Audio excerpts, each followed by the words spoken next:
What's up YouTube? You're watching Cam Gaylor, and today we're doing a tabletop review of the KelTec RFB. So I've had this KelTec for about a year now, and I know exactly how many rounds I've put through it. So I've shot this gun exactly 850 rounds.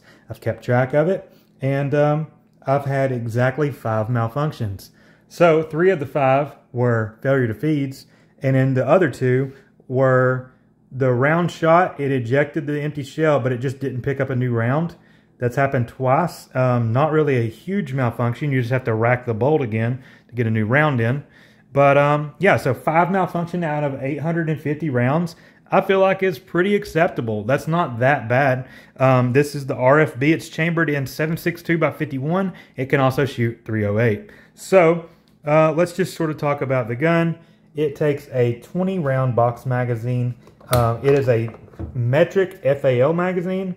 I recommend just getting the KelTec branded polymer ones. They work pretty well. You can get the metal magazines, but you really need to make sure they fit first. I bought some that are just too thick to fit in the gun.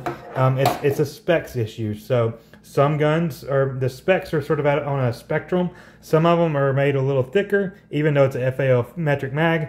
It just didn't quite fit in here. You'd have to do some grinding on that magazine, some shaving to get it in. So just be aware, if you buy some that are third party, it may not fit. The KelTec ones will definitely fit. So the chamber is up under the gun. It is a bullpup, so there's the chamber. If you rack the bolt, you'll be able to see your empty barrel up in there, and it ejects out the front. So there's a tube right here in the front. There's a hole there. So your empty shells, once you shoot, boom, the bullet goes out of the barrel. Empty shell gets caught on a thing, and it goes up in a ramp here, and it comes out all the way right there. So it's a forward ejecting bullpup. So RFB, which stands for Rifle Forward Ejecting Bullpup.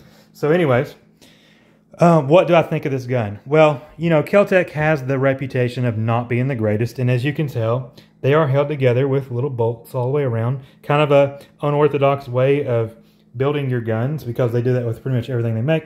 But I'll be honest, mine's been pretty good. I feel like 5 malfunctions out of 850 on a 308 is pretty acceptable. There's nothing that feels like super cheap or anything about it. I've taken it apart. The insides are all pretty thick steel. There's no machining marks. There's nothing like cheap feeling about the gun. So yeah, I do like it. I think it's a good, solid rifle. If you want to go into one of the long form reviews of this gun, I would say I line up pretty similar to how Nut and Fancy feels about the RFB. He has a pretty good review on it, and I would agree with him there. So if you want to watch the Nut and Fancy review, you can, and I would say that I'm in agreement with him. So you have your charging handle up here, ambidextrous safety, trigger, magazine release is back here, your bolt release is right here, and you're going to have to learn this manual of arms. So when you get a jam, you'll see your bolt release will be like halfway up or whatever. You need to watch this to know what you're doing with this gun. It's just part of how this gun works. So that is one thing with this gun. You're going to have to learn the manual of arms with it. And because it is totally different than your AR-15. Let's see. I'm not going to be able to do that one-handed. But anyway, that's okay.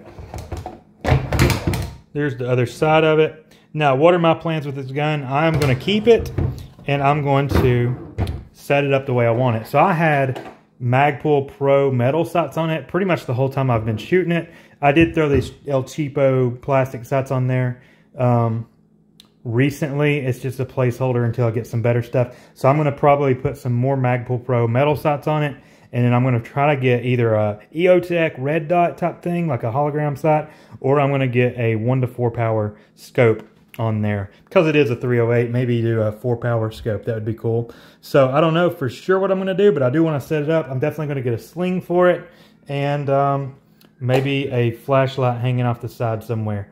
I don't know. I plan on setting it up, but do I recommend this gun overall? Well, it depends on the person. What are you going to be using it for? Are you going to be shooting it all the stinking time, like tactical training and stuff? If you are and just beating it to death, I would maybe look at the Tavor 308, because they do make a 308. I don't have one, but IWI is a military defense manufacturer. They make actual combat weapons.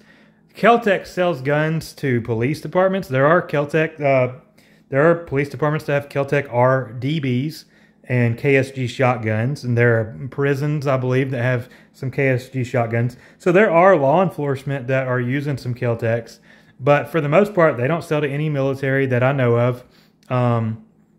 You know, so you've got IWI, that the price difference isn't that much different. I would probably just go with the Tavor 308 instead of the RFB. But if you're just kind of casual, or if you're okay with buying a gun that may not be quite as good as the Tavor, maybe you think the KelTec just looks cooler, then yeah, I think the KelTec is pretty good. I've had 2 of these.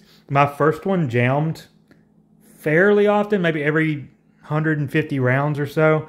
This one has been more reliable. So maybe, you know, I have a serving size of 2 or a sample size of 2. You know, results may vary. I have seen negative reviews of this gun by other people that had all sorts of jams. I just haven't had that issue.